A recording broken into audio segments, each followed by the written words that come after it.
Page number 245, paragraph number 615। आह कहते हैं किम अयम आश्रवः सर्व संसारिणां समान फलारंभ हेतु आरोहवत् कश्चिद अस्ति प्रतिविशेष इति उच्यते इति अत्र उच्यते। अब आचार्य कहते हैं क्या यह आश्रव सब संसारी जीवों के एक समान फल देने वाला होता है या कोई विशेषता है? क्या प्रत्येक संसारी जीव के एक समान आश्रव होता है या इनमें भी कोई अंतर है?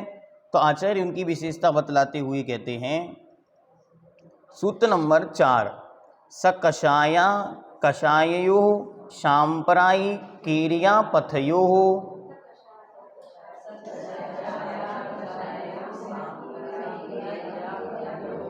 शकषाया कषाययो शांपराई कीरिया पथयो। अब यहाँ पे आचार्य कहते हैं शकषाय अकषाय, दो शब्द हैं, शकषाय अकषाय, यो इन दोनों को मिलाकर सप्तमी विभक्ति बनाती या षष्ठी का द्विवचन बनाया। तो शकषाय और अकषाय जीव के सांप्रायिक और ईरियापथ नाम का आश्रव होता है। ठीक है। और अगर अर्थ दूसरे तरीके से निकालेंगे तो शकषाय और अकषाय में सांप्रायिक और ईरियापथ आश्रव होता है। ठीक है। दोनों विभक्तियां लगा के षष्ठी लगाएंगे तो का अर्थ निकालेंगे और सप्तमी लगाएंगे तो में अर्थ निकालते। तो पहला शब्द है शकषाय मतलब कषाय सहत और अकषाय अर्थात कषाय रहत। कषाय सहत मतलब 1 नंबर से 10वें नंबर तक गुणस्थान, ये सब जीव शकषायी होते हैं। फिर अकषाय अर्थात कषाय से रहित गुणस्थान 11, 12 और 13। ठीक, क्योंकि 14वें के गुणस्थान में योग ना होने से आश्रव नहीं है। तो इनके आश्रवों को क्या नाम दिया? तो सकषाय अर्थात कषाय शहत के सांप्रायिक आश्रव होता है, नाम है ये। शकषायी के कौन सा आश्रव होता है? सांप्रायिक। और आकषाय अर्थात कषाय रहते जीव के ईरियापथ नाम का आश्रव होता है। अब प्रश्न आपसे पूछे कि 13वें गुणस्थान में कौन सा आश्रव होता है? ईरियापथ। क्या नाम है? ठीक। और फिर प्रश्न पूछा जाए कि दीपिका जी आपके कौन सा आश्रव होगा? सांप्रायिक आश्रव। ठीक। तो 1 से 10 गुणस्थान तक सांप्रायिक आश्रव और 11, 12, 13 गुणस्थान में ईरियापथ आश्रव होता है। आइए देखते।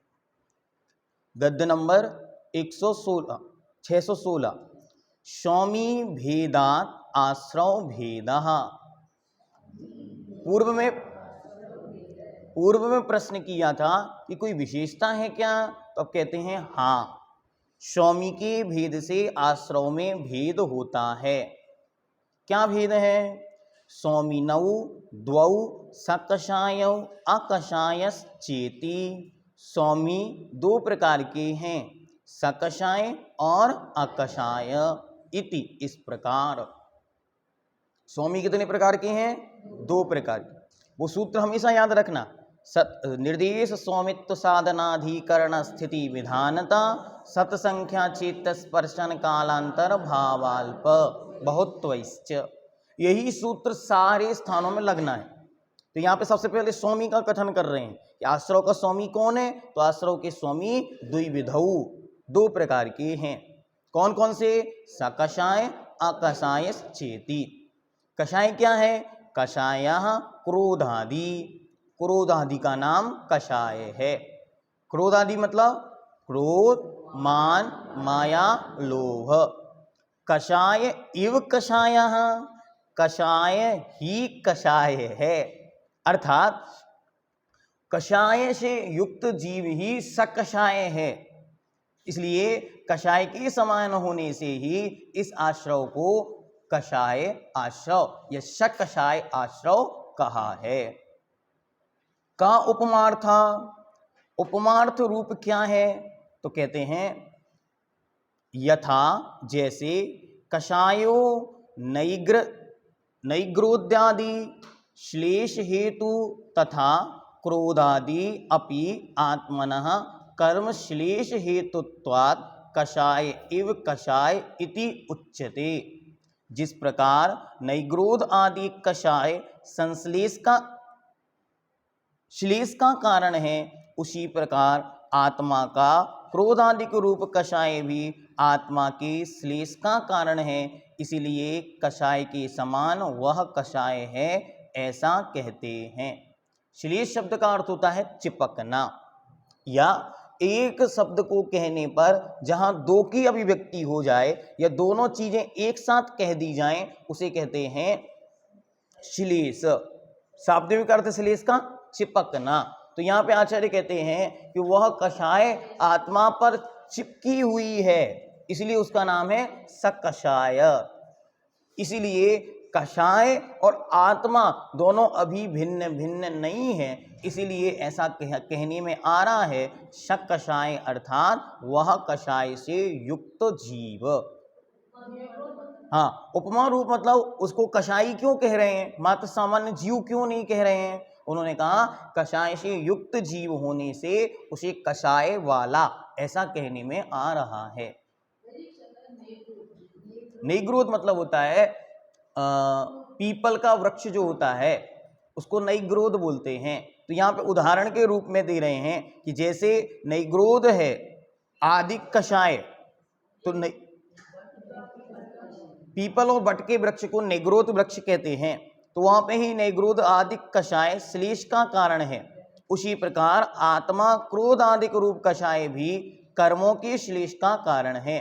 जैसे नैग्रोध होता है, उसमें से जो उसकी जो पत्तियां हैं या उसकी जो छाल है वो कषाय का काम करती है, मतलब कषने का काम करती है। उसकी जो मानो बट के वृक्ष की जो वो निकली हुई हैं, क्या बोलते हैं उसको, डालियां बोलेंगे, रस्सी जैसे शाखाएं, वे बांधने के काम में आती हैं। पहला अर्थ कषाय शब्द का अर्थ होता है क्रश करना, कसना, बांधना।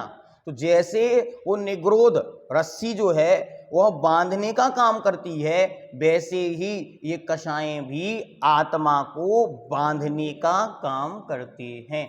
इसीलिए इनको कषाय युक्त होने से, इसलिए उस जीव को वह संसार में बांधती है। कौन? कषाय। इसीलिए उस कषाय को भी ऐसे ही कहा गया जैसे कि संसार में रस्सी के विषय में कहा। आगे शकषायेन वर्तते इति सकषायः, कषाय से युक्त होकर प्रवर्त करने से, प्रवर्तमान होने से सकषाय ऐसा शब्द कहा। न विद्यते कषायो यस्य इति अकषायः, जिसके कषाय नहीं है उसे अकषाय कहते हैं।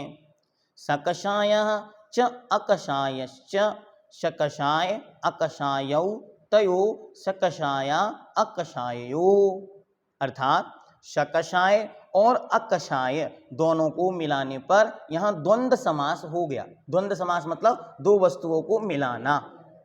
जैसे माता और पिता, तो कहते हैं पितरऊ, माता और पिता का समूह। ऐसे ही यहाँ पे सकषाय और अकषाय दोनों के समूह को सकषाय और अकषाय कहा। तयो उनमें, इसलिए कह दिया शकषाय अकषायों में। सांप्रायः संसारः तत्प्रयोजनम कर्म संप्रायः। सांप्रायः कहते हैं, संप्राय शब्द का अर्थ क्या है? संसार ही जिसका प्रयोजन है उस कर्म का नाम सांप्रायिक है। अर्थात ऐसे कर्म का बंधन हो रहा है जो कर्म का बंधन संसार को बढ़ाने वाला है। संसार को बढ़ाने वाला कर्म को का जो आश्रव है उसका नाम सांप्रायिक आश्रव है। ये स्पष्ट शब्द, इसको अच्छी तरह समझ लें। जो संसार का प्रयोजक है वह सांप्रायिक कर्म है। अच्छी तरह समझना, और उससे जो जिससे वो आ रहा है उस आश्रव का नाम सांप्रदायिक आश्रव है। ईरणम ईर्या योगो गति इत्य अर्था, और जो ईर्या की व्युत्पत्ति है वो ईरणम होगी। ईरणम शब्द का अर्थ है जो गति के अर्थ में प्रयोग होती है, चलने के अर्थ में प्रयोग होती है, उसका नाम है ईर्या। जैसे आपने ईर्या पथ पढ़ा ना, ईर्या पथ क्या होता है? देखकर, चार हाथ देखकर चलना। वहां ईर्या शब्द का अर्थ ये होता है चलना। चलने के अर्थ में ईरण शब्द का प्रयोग व्याकरण में होता है। तो ईरणम ईर्या योगो इत्य अर्था, जिसमें योगों का चलना होता है मात्र, उसका नाम ईर्यापथ आश्रव है। क्यों ऐसा कह दिया? क्योंकि वहां कषायों का काम है ही नहीं। तो वहां पर देखो मिथ्यात्, अविरति, कषाय, योग, बंध हेतु, ये सब बंध के हेतु थे। अब वहां पर ये सब नहीं बचे, मात्र एक योग ही शेष है, इसलिए उसको कह रहे हैं ईरणम ईर्या योगो, जिसके माध्यम से मात्र योगों में हलन चलन हो रहा है, उसका नाम ईर्यापथ आश्रव है। इसका उल्टा अर्थ भी लगा सकते, अर्थात योगों में मात्र हलन चलन कैसे जो आश्रव हो रहा है उसका नाम ईर्यापथ आश्रव है। ठीक है, आगे तद्वारकम, तद्वारकम, वारकम द्वारकम, तद्वारकम, उसके आने के द्वार को, कर्म ईर्यापथम, उसके निमित्त से जो कर्म आते हैं उन कर्मों का नाम ही ईर्यापथ कर्म है या ईर्यापथ आश्रव है। उसके आने की क्रिया का नाम, अपन कहते हैं ना आश्रव क्या है? कर्मों के आने के द्वार का नाम आश्रव है। देखो बहुत सारी परिभाषाएं हमने पूर्व में पढ़ के रखी हैं, लेकिन ये नहीं पता कि आगम में लिखी कहाँ है। बालबोध में आपने पढ़ ली, छेड़ाला की प्रश्नोत्तरी में पढ़ ली, अन्यत्र कहीं पढ़ ली, लेकिन जब हम सर्वार्थ सिद्धि जैसे महान ग्रंथ को पढ़ते हैं तो हमें लक्षण मिलते हैं। आज तक आपने योगों को खूब पढ़ा, लेकिन आज तक योगों की परिभाषा कहीं नहीं पढ़ी। पहली बार पता चलेगा कि योग है क्या। पुण्य पाप दुनिया में सब जानते हैं, लेकिन पुण्य पाप की परिभाषा क्या है ये आपको सर्वार्थ सिद्धि पढ़ने पर समझ में आएगा कि ये पुण्य पाप की परिभाषा क्या परिभाषा दी कि जो आत्मा को पवित्र करता है, पुनाति इति पुण्यम, पूयते अनेन इति पुण्यम, जिसके द्वारा आत्मा पवित्र होती है उसका नाम पुण्य है। और पाप की परिभाषा क्या बताई? पाति रक्षति आत्मनः शुभात्, जो आत्मा को शुभ से बचाता है, अच्छे काम में नहीं लगने देता है, उसका नाम पाप है। तो इतनी सुंदर परिभाषाएं आचार्य पूज्यपाद देव ने दी हैं। अब आगे देखते, सांप्रदायिकम च ईर्यापथम च सांप्रदायिक कीर्यापथये तयो सांप्रदायिक कीर्यापथयो, वह सांप्रदायिक और ईर्यापथ ये दोनों मिलकर सांप्रदायिक ईर्यापथ ये एक शब्द बना। ये हमेशा ध्यान रखने का बात है। व्याकरण इत्यादि आपने पूर्व में नहीं अभ्यास किया, फिर भी जहां जहां भी अंत में क्या आएगा? ई आएगा, और उसके पूर्व में कोई स्वर है जो व्यंजन युक्त है, मतलब आधा अक्षर नहीं है, आधा अक्षर मतलब हलंत सहित, तो वह संधि का योग बनेगा। वहां संधियां होंगी। संधि का मतलब होता है मिलना। जब भी दो मिलेंगे तो एक तीसरे शब्द की उत्पत्ति भी देखने में आती। तो यहाँ ई था, उसके आगे का में आ था। देखो सांप्रदायिक, तो सांप्रदायिक का प्लस आ ये शब्द था, उसके पीछे आया ई तो बन गया ए। ठीक है, तो ऐसे शब्दों की उत्पत्ति बहुत सारी देखने में आएगी, जैसे इष्टोपदेश, इष्ट प्लस उपदेश, तो वहां क्या था? आ, ता में आ प्लस उ मिलकर बन गया ओ।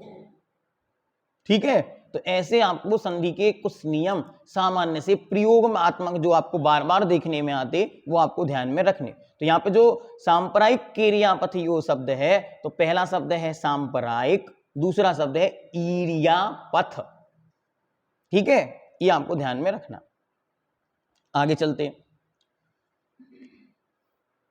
यथा संख्यम अभिसंबंध सकषायस आत्मनो मिथ्या दृष्ट्यादि आदि सांप्रदायिक कर्मण आश्रवो भवति, कर्मणः आश्रवो भवति। कहते हैं यथा संख्यम अभिसंबंध, यथा संख्यम अपनी अपनी संख्या के अनुसार उनका संबंध कर लो। सबसे पहले सकषायिक शब्द दिया तो उसके सांप्रदायिक है, अकषाय के ईर्यापथ है। यथासंख्य अपनी अपनी संख्या के अनुसार अर्थ में बिठालना।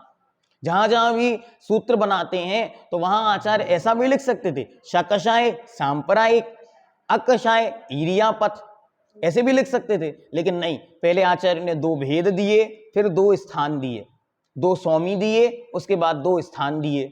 इसलिए इनको अपन को ऐसे ही समझना। इसलिए आचार्य ने कहा यथा संभव, जहां यथा संख्यम अभिसंबंध, संख्या के अनुसार उनका संबंध कर लें। कषाय सहित आत्मा कौन है? मिथ्या दृष्टि आदया, मिथ्या दृष्टि आदि। ये जीव कैसे हैं? कषाय सहित हैं।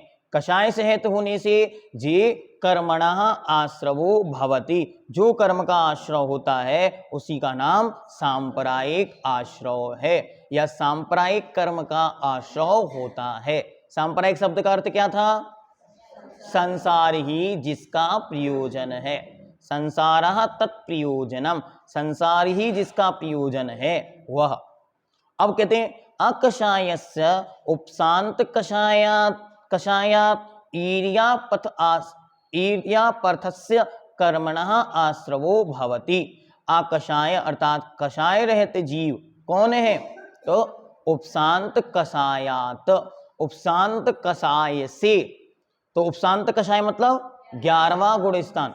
कषायें जहां शांत बैठ गई हैं उन जीवों को आदि लेकर आगे तक क्या होता है? कषाय रहित जीवों के, कषाय रहित जीवों के क्या हो रहा है? ईर्यापथ कर्मणः आश्रवो भवति, ईर्यापथ नाम का आश्रव होता है। ठीक हुआ? दो बातें समझनी। पहली, कषाय सहित जीव के सांप्रदायिक आश्रव होता है, दूसरी कषाय रहित जीव के ईर्यापथ आश्रव होता है। ठीक है, ये बात स्पष्ट हो गई। अब सांप्रदायिक शब्द का अर्थ है संसार ही जिसका प्रयोजन। ईर्यापथ शब्द का अर्थ है मात्र योगों का हलन चलन, मात्र योगों का। ठीक, स्पष्ट हुआ? आगे सकषाय कितनी गुण स्थान तक होना? 1 से 10। ईर्यापथ किसके होना? कषाय रहित 11, 12 और 13। बस इतना इस पैराग्राफ का तात्पर्य है। आगे चलते, अब पृष्ठ गद्य नंबर 617 आदौ, अब या पहले नंबर वाला, क्योंकि ऊपर कह दिया सांप्रदायिक ईर्यापथ दो आश्रव हो गए, तो आदौ अर्थात उनमें पहला, उपदिष्टस्य कहा गया, आश्रवस्य आश्रव के भेद प्रतिपादनार्थम आह, उसके भेदों को बतलाने के लिए अब कहते हैं। ठीक, क्या क्या कहते हैं तो देखते कि सांप्रदायिक आश्रव के भेद कौन कौन से हैं। इंद्रिय कषायाव्रत क्रिया बोलिए, पंच चतु पंच पंचविंशति संख्या पूर्वस्य भेदा। इंद्रिय कषायाव्रत क्रिया पंच चतु पंच पंचविंशति संख्या पूर्वस्य भेदः। इंद्री कषाय अव्रत क्रिया, ठीक, इनका भेद कितने कितने हैं? तो सबसे पहले इंद्रियां 5, कषाय 4, अव्रत 5 और क्रिया 25, पंचविंशति। आप बोलते चतुर्विंशति तीर्थंकरेभ्यो नमः, तो 4 + विंशति मतलब 20। यहां पे कह रहे पंचविंशति मतलब 25, 25 क्रियाएं। ये संख्या यथाक्रम से पूर्वस्य भेदः, पहले वाले के भेद हैं। पहला वाला कौन? शाकशायिक सांप्रदायिक आश्रव, सांप्रदायिक आश्रव के भेद हैं। चलिए अब देखते हैं इनको। अत्र इंद्रियादीनां पंचादिभिः यथा संख्यम अभिसंबंधो वेदितव्यः। यहाँ पर इंद्रियादि का पांचों का क्रमशः अभिसंख्या अपनी अपनी संख्या के यथा संख्या अपनी अपनी संख्या के अनुसार संबंध वेदितव्य संबंध जानना चाहिए। मतलब इंद्रियां 5, कषाय 4, अव्रत 5 और क्रिया 25, ये कहलाता है यथा संख अभिसंबंध। ये आपको बार बार आएगा, ये अपन पूर्व में पढ़ते तो थे भैया तत्व सूत्र में ऐसे अर्थ लगाया जाता है, लेकिन क्यों लगाया जाता है ये भगवान पूज्यपाद देव बताते हैं। हम और आप बहुत अच्छी तरह बहुत सारे विषयों को समझते हैं, लेकिन इनको समझने के बाद भी आगम का रेफरेंस क्या है। अब आप लोग 6ठ वर्ष में आ गए, मतलब हम लोगों के यहाँ संस्थान में मात्र 5 वर्ष पढ़ने मिलता है और आप लोगों को 6वां वर्ष भी पढ़ने मिल रहा है। इससे मतलब यह है कि आप लोग अब विद्वानों की कैटेगरी में आ रहे हैं। समाज के बीच में शास्त्र की चर्चा जब हो तो हम बोल पाए, यहां हमने ये पढ़ा, इस ग्रंथ में इस विषय में यह लिखा, इसलिए अपनी स्मृति को भी अच्छा बना के रखना। ये नहीं कि हम 4th वर्ष पढ़ के 5म वर्ष में आ गए, 5म वर्ष पढ़ के 6ठ वर्ष में आ गए, अब होता क्या हमको नहीं पता, नहीं। इसलिए पहले दिन से ही शास्त्रों की भाषा को समझें, शास्त्रों के मर्म को समझें, क्योंकि हमको एक मिशन, एक लक्ष्य, एक आदर्श प्रस्तुत करना है कि हम लोग स्वाध्यायी हैं। सामने वाला आके कुछ भी बोल के चला जाए और हम कुछ ना बोल पाए या कुछ ना समझ पाए, ऐसा नहीं होना चाहिए।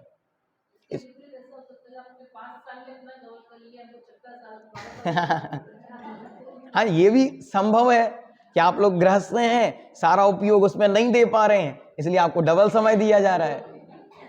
लेकिन फिर भी आप लोग सब अच्छी तरह पुरुषार्थ इस बात का करें कि हमको विषय स्पष्ट रहे कि पूज्यपाद देव ने ऐसा कहा।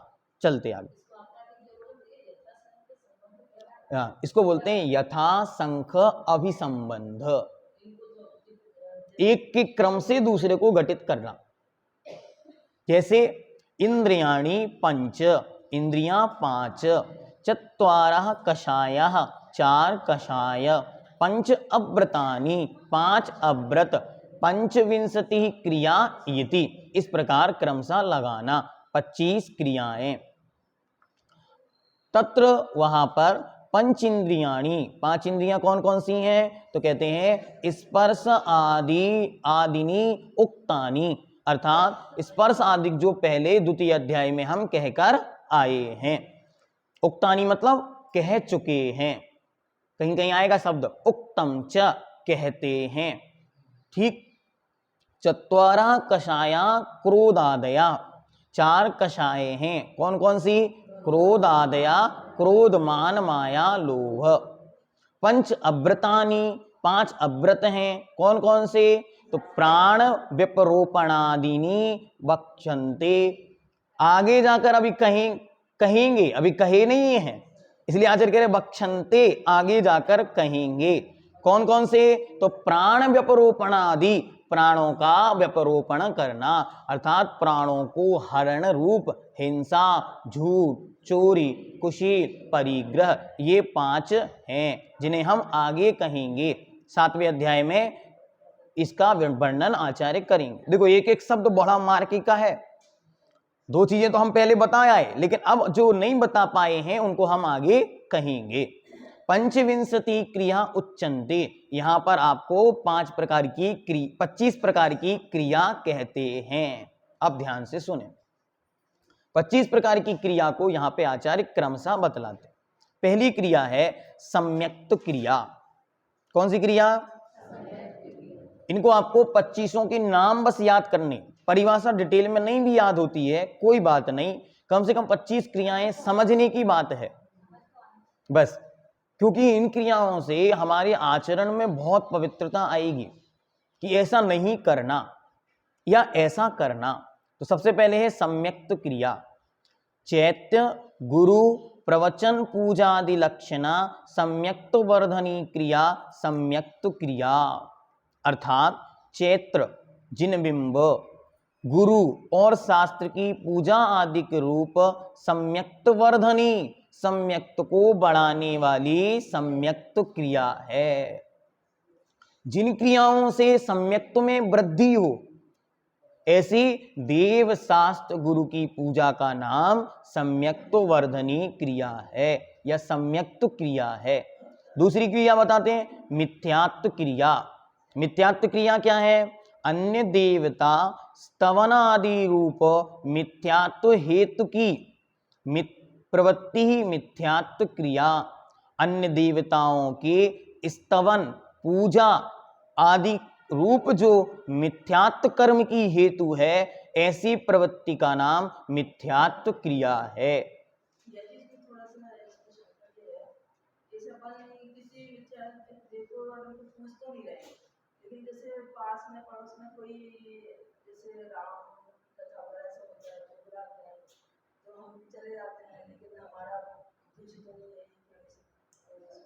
इसको मात्र लौकिक व्यवहार मान के छोड़ देना चाहिए। पूर्व में तो अगर भगवान समंतबद्ध देव की माने तो जाना भी नहीं चाहिए, क्योंकि उन्होंने असंप्रक्ति, अंत कीर्ति, मतलब उनका संपर्क भी नहीं करना चाहिए। लेकिन काल कठिन है, हम और आप उससे बच नहीं पाते, इसीलिए मन को दृढ़ बना के यदि जाना भी पड़े तो आचार्य वसुनंदी महाराज या आचार्य अमित गति महाराज के श्रावकाचार्य में एक पंक्ति आती है कि जहां सम्यक्त का विनाश ना हो ऐसा लोक व्यवहार भी कर सकते हैं। उसे मानकर आप अपनी सम्यक्त की दृढ़ता पूर्वक यदि कहीं परिस्थिति वशात जाना पड़े तो मात्र जाना, वहां जाकर मन वचन काय से कहीं भी स्खलन ना हो, ऐसा ध्यान रखना। लेकिन कथा तो उल्टी चल रही ना, राम क्या थे और राम क्या बने, इसे आपको जानना है तो आप पद्म पुराण पढ़िए ना। इसलिए बहुत अच्छी तरह कहानियों कथाओं को समझना। अभी जब अपन ने पंचम वर्ष के अंदर पद्म पुराण का अध्ययन किया तो उन्होंने सबसे पहले ही कथन किया कि लोक में मान्यत राम कथा और आगम में मान्यत राम कथा में कितना अंतर है। पहला ही चैप्टर यही था कि दोनों की मान्यताओं में कितना अंतर है, ऐसा श्रेणिक महाराज चिंतन करते हैं। आगे चलते हैं। आगे कहते हैं प्रयोग क्रिया। प्रयोग क्रिया क्या है? तो गमनागमनादि प्रवर्तनम कायादि भी प्रयोग क्रिया। चलने आने जाने रूप, गमनागमन मतलब चलने आने जाने रूप जो कुछ भी प्रवृत्ति है उसका नाम प्रयोग क्रिया है। संयतस्य सतः अविरतिम होगा, ठीक, अविरतिम प्रत्यभिमुख्यम समाधान क्रिया। अगली है समाधान क्रिया। समाधान क्रिया क्या है? तो कहते हैं संयतस्य, संयत का, अविरतम प्रति अभिमुखम अर्थात अविरत के सम्मुख होना। जिनके व्रत है अर्थात जो महाव्रती है उनका अवृत्तियों के सम्मुख होना अर्थात अविरतों के समान प्रवृत्ति करना, या पांचों पापों में लीन होना, या पांचों में से किसी पाप में लीन होना, इसका नाम है समाधान क्रिया। आगे कहते हैं ईर्यापथ क्रिया। ईर्यापथ क्रिया क्या है? तो कहते हैं ईर्यापथ निमित्त ईर्यापथ क्रिया। ईर्यापथ की कारणभूत क्रिया ईर्यापथ क्रिया है। यह कितनी प्रकार की है? ता एतः पंच क्रिया, वह 5 प्रकार की क्रिया है। अब इन्होंने 5 प्रकार के नाम यहां पर नहीं दिए, लेकिन सामान्य से जो हमको समझ में आता है वो ये होगा कि ईर्यापथ आदि की जो 5 प्रकार की समितियां कही हैं उन समितियों को यहां पर घटित करना चाहिए। तो ईर्या, भाषा, ऐषणा आदि। हाँ, अच्छा, इस प्रकार 5 क्रिया हुई।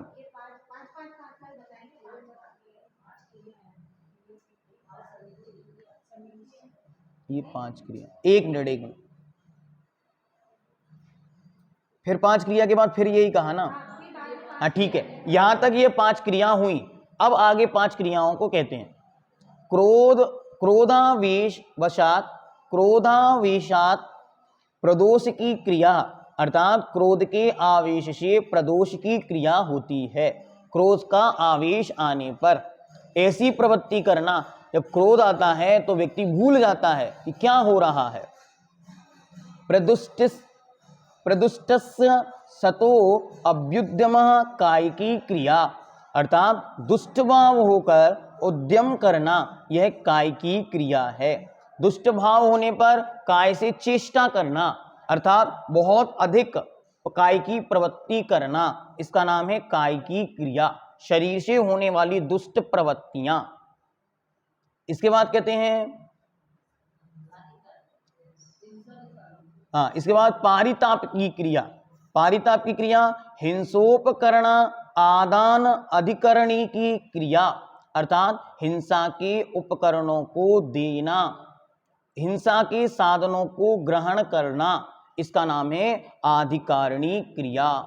अर्थात किसी को डंडा मांगने कोई आया, आपने उसको डंडा दे दिया, वो यहां से डंडा लेकर गया और वहां पर किसी को बहुत मारा। आपसे उसने माचिस मांगी और आपने उसको माचिस दे दी, वो यहां से लेकर गया और उसने जाकर वहां आग लगा दी। तो ये कहती है अधिकारिणी क्रिया। मतलब ऐसी ऐसी प्रवृत्तियां, हमारा डायरेक्ट कोई संबंध नहीं है, हमने किसी को मारा नहीं, लेकिन हमारे डंडे से दूसरे ने मारा, इससे भी हमें आश्रय होता है।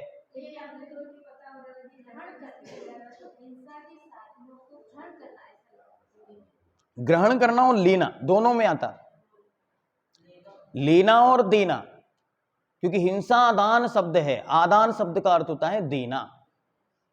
ठीक, तो हिंसा के उपकरणों को ग्रहण करना और देना, दोनों के माध्यम से। आप जब वो पढ़ते ना, हाँ अनर्थ दंड, तो उसके अंतर्गत एक अनर्थ दंड आता हिंसा दान। और यहां पर आदान शब्द का अर्थ ग्रहण करना, तो जैसे कोई तलवार लेकर घूम रहा है, तो अब कोई मारे या ना मारे, लेकिन उसको पाप का आश्रय होता है।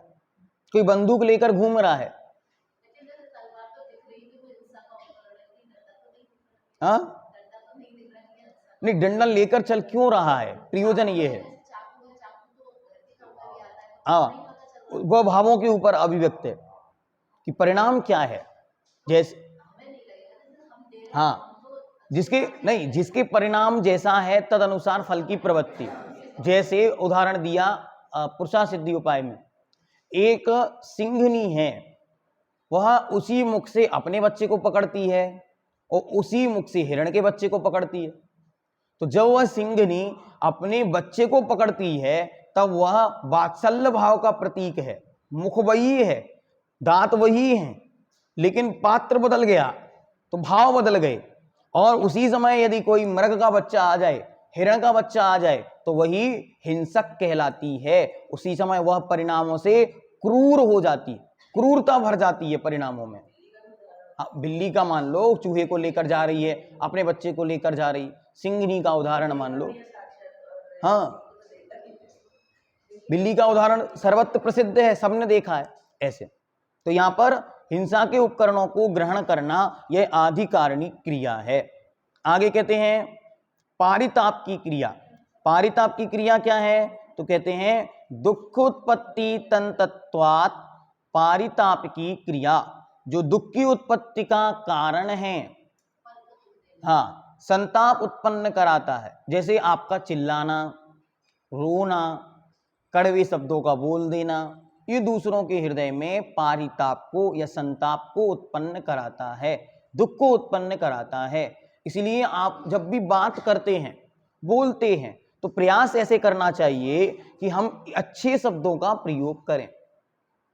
कभी भी बोल रहे हैं, किसी से भी बोल रहे हैं, भाषा मीठी हो, शब्द सीमित हो, और बोलते समय बिल्कुल ये ध्यान रखें, ऐसे ही मुझसे कोई बोलेगा तो क्या, आप मंदिर में आए, आपने मंदिर में कोई व्यक्ति था, उसको तुरंत रोक दिया, तुरंत टोक दिया, तो उसे कैसा लगेगा। तो उसकी जगह पे अपने आप को स्थापित कर दिया कि अगर मेरे साथ ऐसा होता तो बुरा लगता ना, तो वैसी क्रिया मुझे नहीं करनी जो दूसरों को पारिताप दुख का उत्पन्न कराने वाली है। इसके बाद अगली क्रिया कहते हैं प्राणातिपात क्रिया।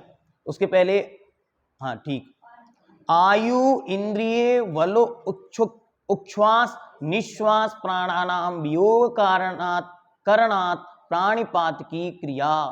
आयु इंद्रिय बल और श्वास इन प्राणों का वियोग करना, इसका नाम प्राणातिपाती क्रिया है। मतलब किसी को मारना, किन्हीं भी प्राणों का हरण कर लेना, क्योंकि प्राण बड़े विचित्र हैं, ये एक दूसरे के आधार से स्थित हैं। शरीर नहीं रहेगा तो आयु भी नहीं ठहर सकती। ऐसा नहीं है कि एक प्राण बचा रहे बाकी प्राण शांत हो जाए। तो इसीलिए उसके प्राणों की रक्षा हो, प्राणों का घात ना हो पाए, इसका ध्यान रखना। उसका कोई प्रयोजन विशेष नहीं है, बस इतना है कि बहुत लंबा पद चल रहा था, गद्य चल रहा था, तो आचार्य उसको डिवाइड करने की दृष्टि से ऐसा कह रहे हैं। तो हाँ, केवल एक एक डेफिनेशन है, हाँ सब में दी हुई है। चलिए हाँ, ये नहीं, ये तो 25 क्रियाएं चल रही क्रम से। हाँ, एता पंच क्रिया का मतलब है अब 5 क्रियाएं हुई, अब आगे फिर 5 कहेंगे तो 10 हो गई, 5 पहले हो गई, 5 अभी हो गई। इनमें तत्व सूत्र आदि में पूरी क्रम से दी हुई हैं। हाँ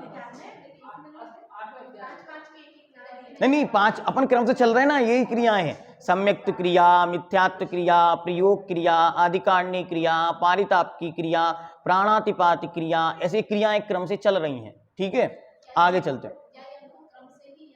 नहीं, कोई भी आपको याद रखना है। और देखो ये प्रयोग पेपर में आए ऐसा जरूरी नहीं, मात्र प्रयोगात्मक जीवन में हमको याद रखना है ये क्रिया क्या है। जैसे हम भगवान की भक्ति कर रहे हैं, ये सम्यक्त वर्धनी क्रिया है, ये भी आश्रम में कारण है। हम किसी मिथ्या गुरु देवी या देवता के बारे में चर्चा कर रहे हैं, ये मिथ्यात्व क्रिया है। ठीक है, हम किसी जीव को दुख दे रहे हैं, ये पारिताप की क्रिया है। बस ये आपके प्रयोग में आए, बस पूरा 6वां अध्याय वास्तविकता में आचरण है, जीवन में धारण करने लिए। बिल्कुल भी इसको पढ़ने समझने याद करने की जरूरत नहीं है, इसको तो जीवन में ग्रहण करने की आवश्यकता है कि आप पढ़ते जाओ और एक एक चीज को जीवन में स्वीकार करते जाओ। मैं ऐसा काम अब नहीं करूंगा। आगे कहते हैं दर्शन क्रिया। दर्शन क्रिया क्या है? तो रागादि कृतत्वात् प्रमादिनो रमणी रूप अवलोकनाभि अभिप्रायो दर्शन क्रिया। रागादि के उद्वेग से दूसरों को, किनको? रमणीय अर्थात अच्छे लगने वाले रूप और को बार बार देखने का जो अभिप्राय है प्रमाद पूर्वक, उसका नाम है दर्शन क्रिया। रमणीय, अच्छे लगने वाले। आपको कोई अच्छी लगे तो फिर क्या करते? बार बार उसको ही देखते, टुकुर टुकुर करके देखते, इससे वह दर्शन क्रिया है। इसको एक बार और समझना कि मात्र सामान्य से किसी वस्तु को देखना और बार बार उस वस्तु को देखना। अगर आपको कोई व्यक्ति अच्छा लगता है तो आप उसको देखते, वो भी आपको देखेगा, कोई प्रॉब्लम नहीं। लेकिन जब वो आपको अच्छा नहीं लगता और दूसरी बार देखे तो आप क्या कहोगे? कैसा बच्चा है, कैसा व्यक्ति है, घूरता है। ठीक है, तो मतलब एक ही वस्तु, एक ही व्यक्ति, एक ही क्रिया, बस सामने वाला बदल जाने से या भाव बदल जाने से आपको ऐसा लगता है वो घूर रहा है। भगवान को बड़े आराम से देख रहा है तो कोई भी दिक्कत नहीं, क्योंकि वहां राग का अवसाद नहीं है, राग से अभाव रूप परिणति है तो दर्शन क्रिया, लेकिन आश्रव की परिणति में चेंज आएगा, क्योंकि इसमें राग शब्द की मुख्यता है और वहां राग से रहित होने की मुख्यता है। भगवान से 2 प्रकार के राग होते हैं, एक प्रकार का वीतराग रूप राग होता है, एक सराग रूप राग होता है। एक संसार वर्धक राग होता है, एक संसार उच्छेदक राग होता है, मतलब संसार से मुक्त होने वाला राग होता है। भगवान से जो राग है वो संसार से छूटने वाला राग है। उसका स्वरूप समझेंगे तब। जैसे कल बताया था ना कि क्रमबद्धता से जिसको प्राप्त है, कुल परंपरा से जिसको प्राप्त है, संस्कार वसात जिसे प्राप्त है, उनके कोई भी प्रयोग से कुछ नहीं होने वाला। वे भगवान की कितनी भी भक्ति करें, उनकी भक्ति संसार से मुक्ति का कारण नहीं बनती। कुल परंपरा से जो मानता है, अगर ऐसा होता, ध्यान से, अगर ऐसा होता तो सारे देवता लोग मुक्त हो जाते, क्योंकि देवताओं के नियम से अरिहंत भगवान की वंदना, पूजन, स्तवन आदि का प्रसंग है कि जैसे ही उनका जन्म हुआ और उनको वहां पर जाकर करना ही पड़ेगा। पंच कल्याणकों में उन्हें उपस्थित होना ही पड़ेगा। क्यों? क्योंकि वे देवताओं के अधीन है। इंद्र ने आज्ञा कर दी, पूरा स्वर्ग खाली करो, सब जाओ, आदिनाथ भगवान का जन्म हो रहा है, तो सबको आना पड़ेगा। लेकिन भी आना पड़ेगा और आते हैं, इसमें बड़ा अंतर है। ठीक, चलिए आगे। अब इसके बाद कहते हैं स्पर्शन क्रिया, प्रमाद वसाद स्पष्टव्य संचेतन सचेतन संचेतन अनुबंध स्पर्शन क्रिया। प्रमाद के वशीभूत होकर जो स्पर्श करने लायक चेतन वस्तु है, उसको, उसके अनुबंधन अर्थात उसके संपर्क का नाम ही स्पर्श क्रिया है। प्रमाद के वशीभूत होकर किसी वस्तु को छूना, किसी व्यक्ति को छूना, संचेतन चेतना से संयुक्त जीव को छूना, इसका नाम है स्पर्शन क्रिया। अब कहते हैं प्रत्येकी क्रिया। प्रत्येकी क्रिया क्या है?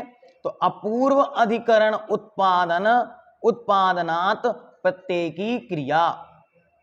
अपूर्व, जो पहले से नहीं था, ऐसे नए उपकरणों को उत्पन्न करना प्रत्यय की क्रिया है। नए नए उपकरण बनाना जिससे और आश्रव के साधन बढ़ जाएं, इसका नाम है प्रत्यय की क्रिया।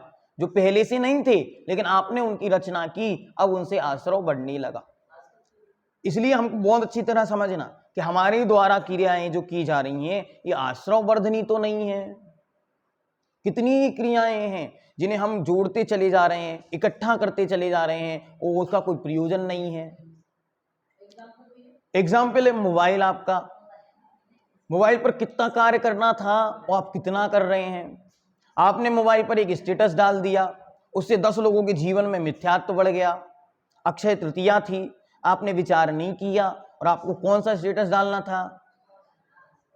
नग्न मुद्रा जो आदिनाथ भगवान थे कि भगवान आदिनाथ कपड़े ओढ़े हुए थे, आपका विचार नहीं गया और आपने भगवान का स्टेटस डाल दिया। उसे भगवान कैसे खड़े हैं?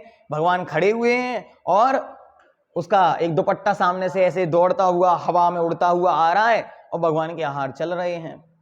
महावीर जयंती थी, गौतम बुद्ध की फोटो डाल दी। अच्छा कोटेशन लिखा था सुंदर सा, आपने उठाया और उसको डाल दिया और हैप्पी महावीर जयंती लिख दिया। तो ऐसी बहुत सारी क्रियाएं हैं मोबाइल की निमित्त से राग वर्धक होती, कषाय वर्धक होती। आपने यहां वहां नृत्य किया और नृत्य करके उसको डाल दिया तो कषाय की वर्धन होगा। आप किसी मिथ्या ऋषि की आराधना उपासना के लिए चले गए भूल के वशात, और वहां से आते समय आपने वो आके वीडियो फोटो डाल दी। लोगों ने देखी, अरे ये तो बड़ा स्वाध्याय करता है, बड़ा अच्छा आदमी है, बड़ा विवेकी व्यक्ति है, जब ये यहां जाता है तो अपन को भी चलना है। तो उसके मन में मिथ्यात्व के संस्कार आपके निमित्त से हो गए। आगे आगे कहते हैं समानुपात की क्रिया। समानुपात की क्रिया क्या है? हाँ, समन्तानुपात की क्रिया।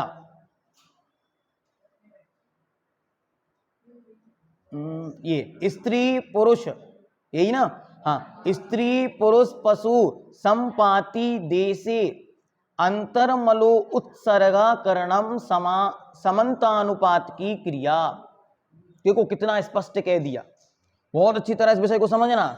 स्त्री पुरुष और पशुओं के संपर्क से युक्त भूमि में, देश में अंतर्मलों का उत्सर्ग करना, छोड़ना, अर्थात यहां वहां कहीं भी मलमूत्र नहीं करना।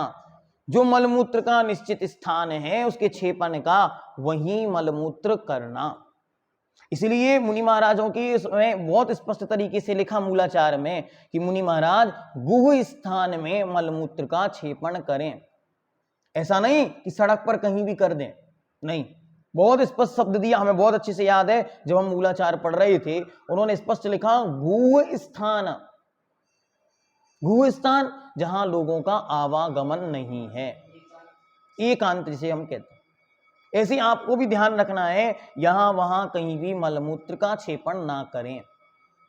और इसके साथ एक बहुत अच्छी बात और ध्यान में रखनी, अब याद आ गई तो सुने। हाँ, करना ही तो क्रिया है ना, तो आपको ये ध्यान रखना है, जैसे आप एकांत स्थान पर कहीं गए, गाड़ी से कहीं जा रहे हैं, रास्ते में मलमूत्र की बाधा हुई, तो आप यदि मलमूत्र छेपण का प्रसंग आता है तो बहुत अच्छी तरह पहले उस स्थान पर जाएं। आपने देखा पेड़ लगा, पेड़ के पीछे जाके बैठना नहीं, बहुत अच्छी तरह उस स्थान पर जाएं, वहां पर 3 बार बोले निश्चही निस्सही निश्चही। इस स्थान का यदि कोई स्वामी है तो वह हमें इस क्रिया की आज्ञा प्रदान करे, तब जाके मलमूत्र छोड़ना। और लौटते समय असही असही असही कंपलसरी बोलना, वरना फिर बाद में नहीं कहना ऊपरी बाधा हो गई, भूत लग गए, मेंटली डिप्रेस्ड है, वो तो वहां गए थे, वहां से लौटे तो अभी तक ठीक ही नहीं हुए। इसलिए कभी भी आप आवागमन करते हैं, अन्यत्र स्थानों पर जाते हैं, सुनसान स्थानों पर जाते हैं, कहीं पर्वत नदियों पर घूमने जाते हैं, जो आप क्लाइंबिंग करने जाते हैं, चढ़ते समय पहाड़ों पर, वहां भी बहुत विवेक का प्रयोग करना, वरना बहुत बड़ी रिस्क आपके साथ हो सकती। जो नए बच्चे बच्चियां विवाह के पश्चात घूमने आदि जाते हैं, मोस्टली लोग वहां से बीमारियां लेकर आ जाते हैं, उनके गर्भ नहीं ठहरता। इसका मुख्य कारण बैठता है उनके साथ किसी व्यंतर का संबंध होना, या किन्हीं स्थानों पर ऐसी गलतियां कर कर आ गए हैं। अब उसका पश्चाताप यही है कि उनके साथ बहुत बड़ी बड़ी घटनाएं घटती हैं। आप लोग की कहानियां रोज सुनते हैं कि किसी के यहाँ कुछ हो गया, किसी के यहाँ कुछ हो गया। इसलिए आते जाते समय बहुत ध्यान रखना, कभी भी रिक्त स्थानों में, खाली स्थानों में जहां कोई नहीं है, वहां कभी भी प्रवेश करने के पूर्व बोलना क्या, निश्चयी निस्सही निस्सही। आप लोग मंदिर आते हैं तो अगर आप पहले मंदिर आ गए हो, मंदिर खाली है, तो भी नियम से निश्चयी निश्चयी शब्द बोलना। जब भरा हुआ है तब तो कोई बात नहीं, लेकिन अगर खाली इसमें मंदिर आए हैं, क्योंकि मंदिर नियम से व्यंतरों के पूजन स्थान हैं, जो स्थानीय व्यंतर देवादिक होते हैं वे यहां पर आ सकते हैं, आते हैं, इसलिए उनको बाधा नहीं पहुंचनी चाहिए, हम उनको बाधित ना करें। ये प्रसंग बसात हमने आपको बताया, ये अपने नियम में लाएं, यत्र तत्र कहीं भी मलमूत्र का छेपण ना करें, बहुत बचें इससे। और कभी पूर्व में ऐसी क्रियाएं की हो, किन्हीं के विषय में आप जानते हो कि उनको कोई बाधाएं हैं इस प्रकार की, तो उनसे कहो इनका प्रायश्चित करें, गुरुओं के पास जाके या मंदिर में उनका अच्छी तरह प्रायश्चित करें और आगे से नियम लें, हम ऐसा काम नहीं करेंगे। चलिए आगे आगे कहते हैं अनाभोग क्रिया, अप्रमिष्ट अदृष्ट भूमौ कायादि निक्षेपो अनाभोग क्रिया। बिना देखे बिना सोधे हुए भूमि में काय आदि को रख देना, इसका नाम अनाभोग क्रिया है। कहीं भी गए और धम्म से बैठ गए, ऐसा नहीं करना। अच्छी तरह भूमि का शोधन करें, देखें भूमि कैसी है, कम से कम कपड़ों की रक्षा के लिए ये विचार कर लें कि भैया कपड़े गंदे ना हो जाए। देखो पशु पक्षियों में कितना विवेक है कि जानवर बैठने के पहले भूमि को अपनी पूंछ से साफ करते हैं, और हम लोग मनुष्य होके ये विवेक खो बैठे कि हमारे पास कुछ भी परिमार्जन का साधन नहीं है, तो कम से कम आंखों का परिमार्जन तो करें, उसे देखें भैया यहाँ कोई जीव तो नहीं है, उसके बाद वहां पर बैठें। इसके बाद ता एता पंच क्रिया, इस प्रकार यह 5 क्रिया यहां पर हुई। इसके बाद कहते हैं स्वहस्त क्रिया, याम परेन निर्वित्याम क्रियाम स्वयं करोति स स्वहस्त क्रिया, जो दूसरों के द्वारा किया जा सकता था उसे स्वयं करना, उसे कहते हैं स्वहस्त क्रिया। जैसे आप स्वयं पार्लर खोल लें, स्वयं पार्लर खोल लें, ब्यूटी पार्लर, ये आपकी क्रिया नहीं है, लेकिन उसे अपने हाथों से करना या दूसरों के लिए करना ये स्वहस्त क्रिया है। इसलिए ब्यूटी पार्लर करने खोलने वाले नियम से नीच गति का आश्रय करते हैं या नीच गोत्र का आश्रय करते हैं। इसलिए बहुत अच्छी तरह देखो, मैं आप एक बहुत अच्छी बात बताऊं, लोग कहते हैं भैया जी उनकी परिस्थिति ठीक नहीं है इसलिए वो ऐसा व्यापार करते हैं। मैं आपसे पूछता हूं, परिस्थिति ऐसी क्यों हुई? क्यों हुई? पहले के पाप कर्म का उदय है और अभी पाप की क्रिया करेंगे तो आगे क्या होगा? तो जब पाप से पाप बढ़े, ऐसा पैसा किस काम का?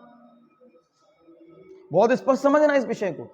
लोगों के दिमाग में बहुत सारे भ्रम हैं, वो यही कहते भैया जी वैसी तो उसकी परिस्थिति ठीक नहीं इसलिए तो ब्यूटी पार्लर खोला, आप और उसको बंद कराने लग गए। किसी ने चप्पल की दुकान खोल ली, अब गरीब था इसलिए चप्पल की दुकान खोल ली, वरना सोने चांदी की खोल लेता। आप कह रहे उसे बंद करा दो। तो बहुत अच्छी तरह समझो, पाप कर्म का तीव्र उदय चल रहा है, इसीलिए तो लाभ अंतराय का दान अंतराय का क्षयोपशम नहीं है, भोग का क्षयोपशम नहीं मिला और अभी फिर वैसी प्रवृत्ति करेगा, भविष्य में और दरिद्रता देखेगा। तो इसलिए अपने पाप कर्म को क्यों बढ़ा रहे हैं? कितना अच्छी पंक्ति लिखी समंतभद्र देव ने कि जहां पापों का आश्रय हो रहा है वहां क्या प्रयोजनम, और जहां पापों का आश्रय रुक गया है वहां किम प्रयोजनम। जब पाप का आश्रय कंटिन्यू हो रहा है तो ऐसा व्यापार, ऐसी प्रवृत्ति मत करो, बचो इससे। ठीक, आगे आगे कहते हैं निसर्ग क्रिया। निसर्ग क्रिया क्या है? पापादानादि प्रवृत्ति विशेष अभ्युपगम ज्ञानम निसर्ग क्रिया। पापादान आदि रूप प्रवृत्ति करने के लिए सम्मति देना निसर्ग क्रिया है। भैया मैं ऐसा पाप करने जा रहा हूं, चला जाऊं क्या? ऐसा उसको आज्ञा नहीं देना। इसको कहते हैं विदारण क्रिया। अगली क्रिया पराचित सावध्यादि प्रकाशनम विदारण क्रिया। दूसरों के द्वारा जो सावध्य अर्थात पाप युक्त कार्य किए गए हैं उनका प्रकाशन नहीं करना। ध्यान से माताओं, सावध्य मतलब पाप क्रियाओं को प्रकाशित नहीं करना, एक दूसरे की क्रियाओं की चर्चा नहीं करना। ये जो आप सीरियल देख रहे हैं ये इसमें चला जाएगा। उनकी पाप प्रवृत्ति को घंटों बैठ के आप आनंद मना रहे हैं, खूब चर्चा चल रही है, देखो उसने ऐसा पाप किया, देखो उसने ऐसा पाप किया, बैठ गए घंटों इसमें निकल गए। सास बहू बैठी हैं और तीसरे की चर्चा चल रही है। अच्छा, सास बहू तो बैठती नहीं साथ में, किसी और के साथ बैठ के सासू अम्मा की चर्चा चल रही है, इसको बचना। ठीक है, आगे चलते हैं। आगे कहते हैं आज्ञा व्यापायदी क्रिया, व्यापाद की क्रिया। तो क्या कहते हैं? आज्ञा का लोप। कैसे? यथा युक्ताम आज्ञाम आवश्यकादिषु चारित्र मोदयात् कर्तुम असक्नुवतो अन्यथा प्ररूपणात् आज्ञा व्यापाद की क्रिया। बहुत अच्छी तरह समझो इसे। कह रहे हैं यथा उक्ताम, जैसा कहा गया है, वैसी आज्ञा और आवश्यक आदिशु, आवश्यक आदिक में चारित्र मोह कर्म के उदय के वशात असक्नुवंतः, असक्नुवत अर्थात उसे पालन नहीं कर पा रहा है, तब भी उसका अन्यथा रूप प्रवर्तन नहीं करना। हमसे नहीं बनता ये कहो, क्या हमसे व्रती नहीं बना जा रहा है, हमसे मुनि नहीं बना जा रहा है, मगर ये मत कहो पंचम काल में मुनि नहीं होते, सारे व्रती ढोंगी होते हैं, ये मत कहो। आपसे नहीं बन रहा है, आप ये कहो भगवान की आज्ञा तो मुनि बनने की थी, मैं मुनि नहीं बन सका इसलिए गृहस्थ जीवन स्वीकार किया। भगवान की आज्ञा तो व्रती बनकर गृहस्थ जीवन यापन करने की थी, मेरे मोह कर्म का उदय है, चारित्र मोहिनी का तीव्र उदय है, पाप कर्म का उदय है, मैं व्रती नहीं बन पाया। अच्छे से बच्चों को समझाओ ध्यान से, भी रात्रि में भी भोजन करना पड़े किन्हीं परिस्थिति में, तो वे उस भोजन को करते समय धर्म ना माने। हमारे यहाँ तो ऐसे ही होता है, नहीं, उनके मन में ये बात डालो ये पाप है, क्या किसी को 8 बजे लौटना पड़ रहा है कोचिंग से और 8 बजे आके भोजन कर रहा है, तो वो अपने मन में ये विचार करे ये मैं पाप कर रहा हूं, भगवान की आज्ञा तो सूर्य अस्त तक थी, वरना उसे दोष लगेगा। और माताओं आप भी बच्चे के मोह में आके बच्चों से क्या कहते, खा लो अभी रात नहीं हुई है, तो ये आज्ञा व्यापाद की क्रिया का दोष लगेगा, आश्रय होगा इससे कि भगवान के द्वारा कही गई क्रिया का लोप करना। जो क्रिया हम नहीं जानते भैया इस विषय में हमको जानकारी नहीं, और जो क्रिया हम जानते उसे बहुत अच्छी तरह स्पष्टता से करना, उसका लोप नहीं करना। अरे भगवान की आज्ञा ऐसी ही है, हमसे वैसा नहीं बन रहा। पंचम काल में आज का 21वीं सदी का समय ऐसा है, हमसे वो क्रिया बनती नहीं। जैसे चारित्र संबंधी बातें हैं, आचरण संबंधी बातें, बहुत सारी चीजें हैं जो हम लोगों से नहीं बनती। तो स्पष्ट शब्दों में कहो हमसे वैसा नहीं बनती, हम व्रती नहीं बन पाए, ये हमारे पाप कर्म का उदय है। हम व्रतियों को गालियां ना दें, उनके विषय में गलत शब्द ना बोलें, पंचम काल में मुनि नहीं होते ऐसा मत कहो। आपका पाप कर्म का उदय है, सो आपको ना मुनि बनने का सौभाग्य मिला ना देखने का सौभाग्य मिला। ठीक, आगे अनाकांक्ष क्रिया।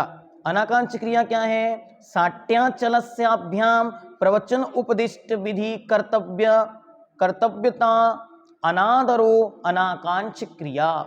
बहुत अच्छी तरह कह रहे हैं, धूर्तता पूर्वक आलस्य पूर्वक प्रवचन में उपदिष्ट जो विधियां हैं उन विधियों को करते समय अनादर करना। अच्छी तरह समझ लो, अगर आपसे प्रशस्त क्रियाएं नहीं बनती, आप कहो अभी मेरे पास समय नहीं है, चले जाओ। लेकिन प्रवचन चल रहा है, आप सो रहे हैं, पूजन चल रही है, आप बातें कर रहे हैं, प्रवचन चल रहे हैं, क्लास चल रही है, आप मोबाइल चला रहे हैं, ये आपको आश्रव में कारण बनेंगे। ता एता पंच क्रिया। अब अंतिम 5 क्रियाएं शेष, उनको पढ़ के आज का विषय पूरा करेंगे। आगे क्रिया है प्रारंभ क्रिया। छेदन भेदना भेदन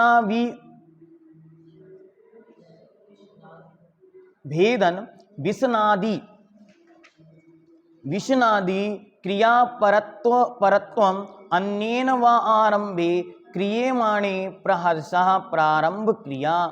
छेदना, भेदना और मारना। एक शब्द विहसन कुछ और हो सकता है, ठीक है चलिए। आदि क्रिया में स्वयं तत्पर होना और दूसरे के करने पर हर्षित होना। क्रियमाणे प्रहर्षः, दूसरा उसे करे सो आनंद मनाना। पहले तो स्वयं करना और दूसरों के कराने पर आनंद मना। बहुत अच्छा मारा उसने, उसकी तो हालत ही ऐसी होनी चाहिए थी। आपको ऐसा नहीं बोलना। न्यूज चैनल चल रहा है, हाँ मोदी जी ने बहुत अच्छा किया, योगी जी ने बहुत अच्छा किया, ऐसा नहीं करना, यह आपको आश्रम में कारण बनेगी। इसके बाद कहते हैं माया क्रिया। परिग्रह आदि विनाशनार, अच्छा परिग्रह की क्रिया, परिग्रह अविनाशनार्था पारिग्रह की क्रिया। परिग्रह का नाश ना होना जो क्रिया की जाती है वह पारिग्रह की क्रिया है। अच्छी क्रियाओं को करना चाहिए, अभी आगे बताएंगे, समारंभ समारंभ आरंभ आदि में बताएंगे कि कैसे कैसे क्या करना। देखो यहाँ पे क्या कह रहे हैं, बहुत स्पष्ट समझना। परिग्रह का नाश ना करना, जैसे वस्त्र फट गया, अभी इसको और रख लो, होली पे काम आएगा, सफाई में काम आएगा। बर्तन सारे टूट गए हैं, फूट गए हैं, फिर भी रखे हैं, क्यों? बेचकर कपड़े ले लेंगे। तो परिग्रह का नाश होने का साधन आ गया, समाप्त हो रहा है, फिर भी उसको और जोड़ने की लालसा रखना। कर्तव्य यह है, आपने नया वस्त्र खरीदा, पुराने वस्त्र को छोड़ना, तब नया वस्त्र लेना। अंकल जी बहुत नहीं जोड़ के रखना, कहां लेके जाओगे? बहुत स्पष्ट कर समझना, कहां लेके जाना। आपके उपयोग का वस्त्र, माताओं बहुत अच्छा सिस्टम बना लो, 5 साड़ियां अच्छी हथकरघा की खरीद लो व्यवस्थित, ठीक, उन 5 साड़ियों का नियम ले लो, मैं यही साड़ी मंदिर पहन जाऊंगी। आपकी पूरी अलमारियां यूं ही रखी रह जाएंगी, आपको नई साड़ी की जरूरत नहीं पड़ेगी। नई साड़ियां कब चाहिए? अब रोज मंदिर जाना, लोग देखेंगे एक ही साड़ी पहन के आते हैं, अब सबको पता चल जाएगा इनके पास एक सी ये 5 साड़ियां हैं, ये हथकरघा की साड़ी मंदिर में पहनते। होनी चाहिए ना। आप लोगों ने व्यवस्था बिगाड़ दी नए नए पहनने के चक्कर में। आप लोग बहुत अच्छी तरह स्पष्ट निर्णय कर लो, हम लोग सब हथकरघा की साड़ी पहनेंगे। देखो एक बार आएगी, महंगी आएगी, 1500 की साड़ी आएगी, 1000 2000 3000 तक की साड़ी आएगी, लेकिन एक बार साड़ी लोगे उससे आपकी 10 साड़ियां खरीदना बच जाएगा। 5 साड़ियां ले लो, अच्छी आपकी साल भर का काम आराम से चल गया। ठीक है, आगे अगली क्रिया माया क्रिया। दर्शनादि ज्ञान दर्शनादिषु निकृति वंचनम माया क्रिया। ज्ञान दर्शन आदि के विषय में छल करना यह माया क्रिया है। इसके बाद मिथ्या दर्शन क्रिया। ऊपर मिथ्यात्व क्रिया थी, यहाँ मिथ्या दर्शन क्रिया है। अन्य मिथ्या दर्शन क्रिया करण कारणाविष्टम प्रशंसादि भी दृढ़यति। ध्यान से, यथा साधु करोषि इति ता मिथ्या क्रिया। देखो ऊपर तो मिथ्या अन्य देवी देवताओं के यहाँ खुद चला गया, यहाँ स्पष्ट रूप से कह रहे हैं मिथ्यात्व के साधनों से युक्त पुरुषों की प्रशंसा करके उनको दृढ़ करना, तुमने यह ठीक किया। साधु करोषि, आपने बहुत अच्छा किया ऐसा करके, ऐसा कहना इससे मिथ्या दर्शन क्रिया है। और झाड़ा फूकी कराते हैं,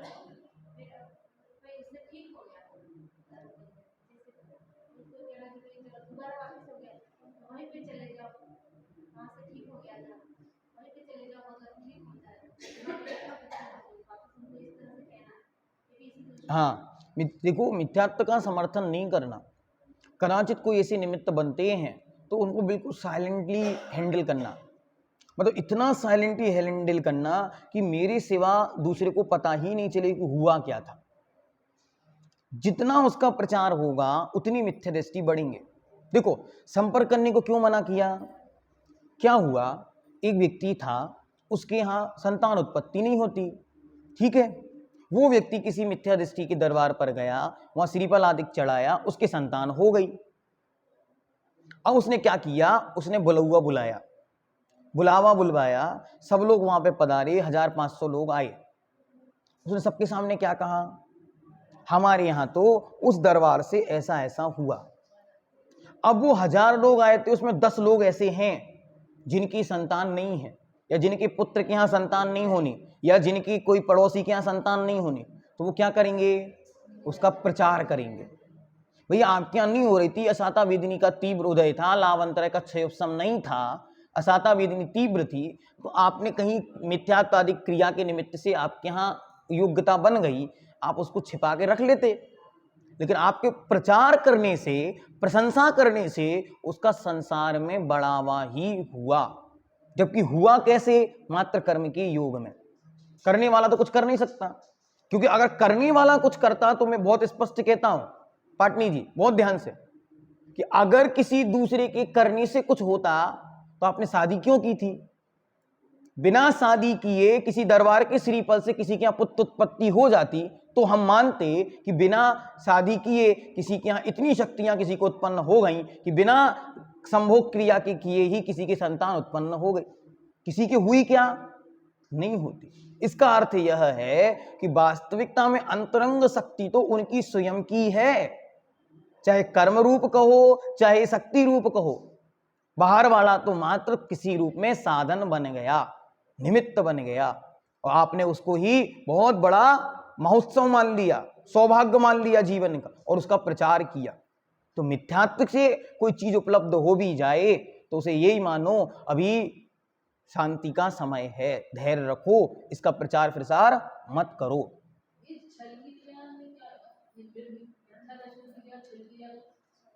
छल कपट करना, ज्ञान दर्शन आदि में दोष लगाना, अच्छे कामों को करते समय मायाचारी करना, अच्छे कार्य करते समय भी दूसरों में दोष देखना।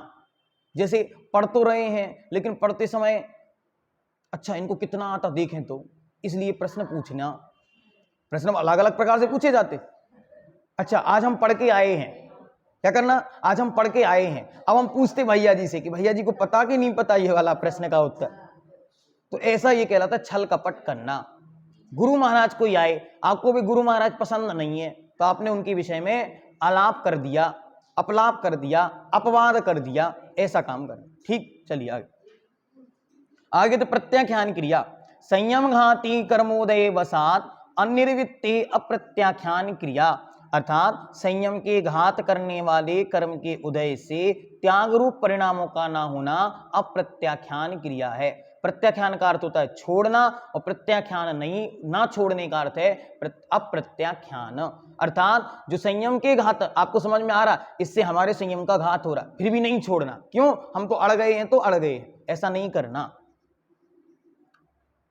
का एता पंच क्रिया, इस प्रकार यह 5 क्रिया हुई। समुदिता पंचविंशति क्रिया, इन सब का समुदाय करने पर ये 25 क्रियाएं होती हैं। एतानी इंद्रियादीनि कार कारण भेदात भेदम आपद्यमानानि सांप्रदायिकस्य कर्मणः आश्रव द्वाराणि भवन्ति। एतानी, ये सब, इंद्रिय आदि, इंद्रिय को आदि लेकर, ऊपर जो इंद्रियादि 5 कहे थे, इनको आदि लेकर कारण काल के भेद से अलग अलग पृथक पृथक और समुदाय रूप में ये सांप्रदायिक आश्रव के द्वाराणी भवंती, द्वार हैं, इनसे सांप्रदायिक आश्रव होता है। हम सभी आश्रव से बचें, आश्रव से मुक्त हों, ऐसी मंगल भावनाएं भानी चाहिए। क्योंकि अगर हम अच्छी तरह पढ़ें और समझें तो संसार का कारण आश्रव ही है, और उसमें मुख्य रूप से सांप्रदायिक आश्रव। संसार तत्प्रयोजनम इति सांप्रदायिकम स्पष्ट शब्द है, इसलिए उसे समझते हुए आश्रव के निमित्त और आश्रव से बचें, इस भावना के साथ चलो आचार्य पूज्यपाद देव महाराज की अथ स्वाध्याय निष्ठापन बेलायम कायोत्सर्गम करोमि हम।